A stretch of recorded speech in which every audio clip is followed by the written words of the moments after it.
I'm Andrew Campbell-Eady from the Irish Centre for Diversity. I'm very pleased to be joined by Oisín Gogon from Aon, and he'll be sharing some insights around EDI and the Aon Advancing Disability Equality Award. Without further ado, on to the first question. My first question is, why did Aon decide to sponsor the award at the National Diversity and Inclusion Awards? Hi, Andrew, and thank you for the question. I suppose we at Aon, like every other organisation, is really grappling with what is often defined as an intractable problem that spans generations, and that is diversity and inclusion. And there are areas in which we certainly have made great progress, and there are others that we certainly have not. I would say disability is an area of focus for us for the next couple of years. And our thinking was that we would present ourselves with an opportunity to work with others.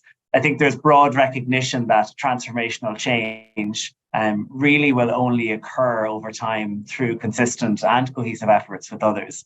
And our partnership with the Irish Centre for Diversity, and indeed meeting the opportunity to meet others, will give us a chance to learn from them, to challenge each other, to share practice that we have, and undoubtedly give us an opportunity to certainly refine and improve where we're at.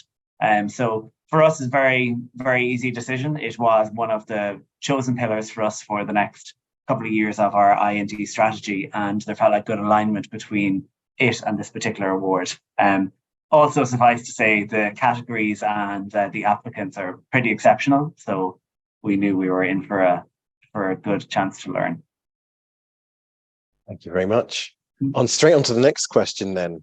Yeah. What policies and initiatives does Aon have around advancing disability equality?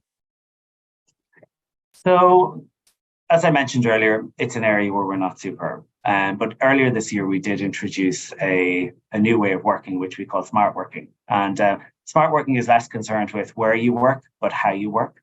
And in doing so, we recognize the need for us to really refine all of the aspects of our working practices to ensure that they are as inclusive as possible.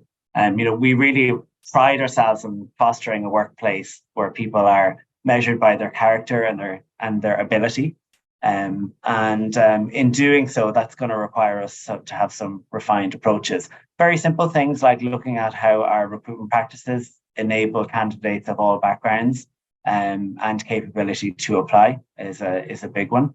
I think as we look to being and working in the organisation, there are definitely modifications to our places of work that are required, those being home and office-based. And certainly what we have learned through a process of self-declaration is understanding the vast numbers and different types of disabilities that exist. Some are seen and unseen, and through a process of self-declaration where we ask colleagues to volunteer information about themselves, we're continually learning more and evolving both our processes, our practices, and our places of work to best meet their needs. As a holder of our Investors in Diversity Gold Standard or accreditation, what are the next moves or focuses for Aon around diversity and inclusion? Yep, at Aon we have been really proud to have the gold standard, but also are equally aware that there is no place for complacency. The world is evolving. We very much are of the mindset that it's important to design for diversity, and our concern is less about counting heads and instead making heads count.